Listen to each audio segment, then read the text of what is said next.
Yo mga kapatid, meron na naman po tayong panonoorin. Ito'y galing po sa ating Pinas News Insider, no? Ito ang title, Malaking Good News, Tiklop ang Kamara, Senado, Palasyo. Tumistigo si Isko Moreno. Oh, mga pirma, timbog na. Gaano ito katotoo mga kapatid? Ang reaction video na ito ay atid po sa inyo ng Fiverr ni Juan. Nandiyan po sa ilalim pala, no? Fiverr ni Juan, nandiyan po ang contact number kung available na po sa inyo. Magpakabit na kayo ng internet. Napakabilis at ang mura-mura pa. Tara, simulan na po natin. Panoorin natin to. Anong meron dito? Patungkol ata ito sa blanco-blanco, no? Yung pinirmahan daw ng Pangulo blanco. Gaano ito katotoo? Simulan na natin. Ito ang mainit na balita na dapat malaman at mapanood ng taong bayan at pinag-uusapan ngayon sa mundo ng social media na tila ayaw ipalabas ng bayarang media. Sadyang hindi na talaga mapipigilang magkakalabasan na talaga ng baho matapos ang pananahimik ng dating alkalde ng Maynila na si Mayor Isko Moreno. Nasagna ang katahimikan at nagsalita na di man direktang pinangalanan ngunit sa pool sa katotohanan at matapang at isa-isang isiniwalat sa publiko ang di umano'y tinatagong baho ng mga ilang buayang kongresista na sa pool ng katotohanan. Ang 3rd District ng Maynila Representative na si Joel Chua at ang 6th District Manila Representative na si Benny Abante. Ang dalawang kongresista di umano na gustong ma-impeach ang Vice President na si Sara Duterte. Pero bago natin simulan ang balitang politika ngayon sa Pilipinas, kung ikaw ay bago pa lamang sa aming channel, ay please huwag kalimutang mag-subscribe at i-click ang notification bell. Huwag din kalimutang mag-like para mas maging updated ka palalo sa lahat pa ng bago naming mga upload. Matapos ang pananahimik, dating mayor ng Maynila na ngayon ay tatakbong muli sa pagka-mayor na si Isko Moreno, pinasag na ang katahimikan at bumanat na hindi man direktang pinangalanan ngunit sa pool sa katotohanan ang dalawang kongresista na si Chua at si Benny Abante. Matapos ang ginawang pronouncement kamakailan lamang ng nasabing dalawang kongresista na di umano'y laging pinatatamaan ang dating mayor ng Maynila na si Isko Moreno at sinasabihan ng kung ano-ano. Ayon pa sa ilan sa ating mga kababayan, napakawalang galang di umano ng dalawang mambabatas dahil noon daw sa panahon ni Isko Moreno, noong tumatakbo pa siyang mayor ng Maynila, alain mo pala noon ang mga ito ay parang buntot na sumusunod kay Isko Moreno. Akala nga raw ng ilan ay kagagaling pero hindi naman pala mananalo kung hindi raw dahil kay Isko Moreno. Tanong ng ilan, ano ang nangyari mga kababayan matapos binuhat ni Isko Moreno ang dalawang kongresista na si Abante at Chua at manalo. So ibig sabihin si Isko Moreno ang nakatulong dun sa dalawa? Tapos ngayon, biglang nag-iba ang ihip ng hangin matapos magdeklara ni Isko Moreno na muling tatakbo bilang mayor ng Maynila ay tila kung ano-anong pangbabatikos kay Isko Moreno. So tatakbo si Isko Moreno sa Maynila bilang mayor ulit. Nakatanggap siya tuloy ng mga paninira galing ba dun sa dalawa? Tama ba? Ay, correct niya. Ang pilit nilang binabato rito. Matapos lumabas ang balitang ito, ay hindi naman nakapagpigil ang taong bayan sa mundo ng social media na magbigay ng kanilang mga komento at hinaing sa usaping ito. At ayon pa sa kanila, sa mga taga Maynila, wag na wag kayong magpabudol dyan kina Abante at Chua. Kayo na ang kumilati sa mga karakas niyan. Nagsusumigaw sa karangyaan ang pamumuhay niyan. Pero ang buhay ng karaniwang mamamayan, lugmok sa kahirapan. Si Yorme naman ang nakita ni Bishop Pastor Minister Chacha at ni Chi. Butik yan, Bishop, no? Diyan natin makikita ang mga taong walang hiya. Go Yorme Moreno. Sure ball na makakabalik ka sa pagka-mayor Yorme. Sana lang wag mong titigilan ng dalawang iyan. Kasuhan mo at ipakulong mo yung inchik na yan. Pati na si Lolong Abante. Mabigat ang kasalanan ng dalawang yan sa bayan. Kung ako kay Yorme, no, kung ako sa kanya, bumalik na siya sa mga Duterte. Kasi dati Duterte naman to. Worry Isko, may napatunayan ka na. Sila kaya ayaw umalis kasi kulang pa daw ang nalikom nila. Mangungurakot pa sila. Kaya ang Maynila ngayon, ang dumi na naman. Nako, madumi na naman ang Metro Manila. Tama ba? Ay, sus ko po, ayaw ko ng ganito. Naalala ko dati sa Sa Baclaran, part pa ba hindi na, no? Part na pa ba ng Baclaran ng Maynila? Hindi ko na maano eh. Pero sa Kamaynilaan, madalas po maraming mga dumadaan ng mga mobile. Talagang umiikot sila noon, active sila noon nung panahon po ni Yorme, no? Ewan ko lang ngayon kung ano na nangyari diyan. Kasi luminis dati yung ano, no? Manila, hindi Metro Manila, yung Manila mismo.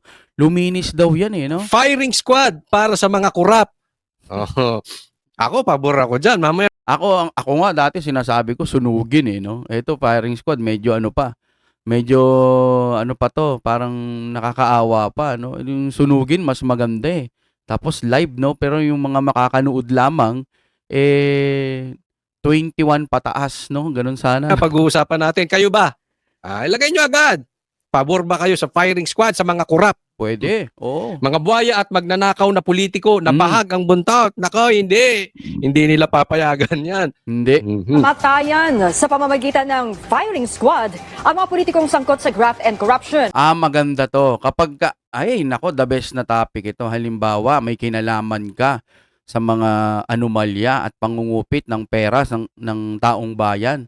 Tapos, tatanungin ka ngayon kung pabor ka ba. Pag hindi ka pumabor na, ay, ayoko ng ganyan. So, ibig sabihin, parang nangangamoy na ayaw mong patumbahin o ayaw mong itumba, ibeng-beng yung mga kurakot, no? So, ibig sabihin, bukod sa ayaw mo, parang nangungurakot ka na rin. Kasi pag nahuli ka, mababeng-beng ka eh. Ngayon, kung malinis ka, halimbawa, narinig mo yung balita na yan na ibibeng-beng daw yung mga ano, no? Bang, ganyan, yung mga nangungupit o yung kumukuha ng mga sandamukal na pera ng taong bayan. Pabor ka ba? No? Pag humindi ka, ibig sabihin, baka nangangamoy ano ka, nangungurakot ka. Pero pag sinabi mo, oo, pabor ako dyan, no? Sigurado yun, baka malinis ka na wala kang kinalaman sa mga kung ano man. Depende na lang kung papatungan ka nila ng mga kung ano-anong pamimintang, di ba? No? Pero para sa akin, pabor ako niyan. Para mabawasan po yung mga buhaya dito sa Pilipinas kasi hindi naman tayong umuunlad. Malversation of public funds at plunder sa ilalim ng House Bill number 11211. Yan ang ulat ni Mela Las Moras.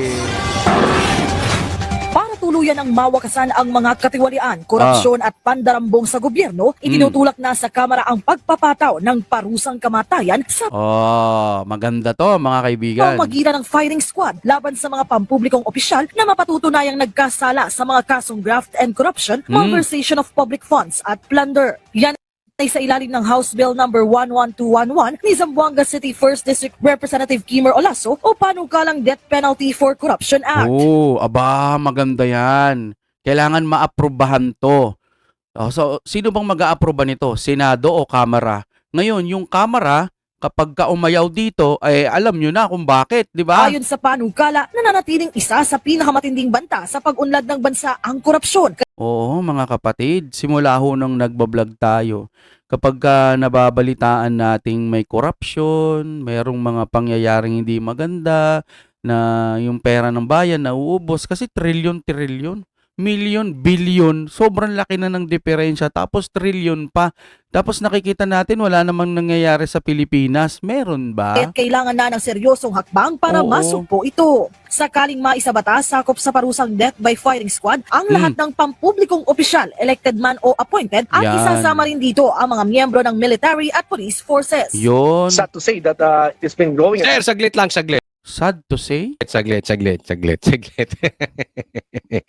Ang ganda ng panukala mo ha. Ako ganyan ang paniwala ko eh. Kahit Okay. ikaw ay pula, kahit ikaw ay dilaw, ha? Kahit kayo ay asul, ano pa man kayo. Pero pag gusto ko yung inyong mga ginagawa, yung mga inyong panukala, ako, suportahan ko yan. Yes, maganda. Ako, gusto ko yung ginagawa mo, firing squad.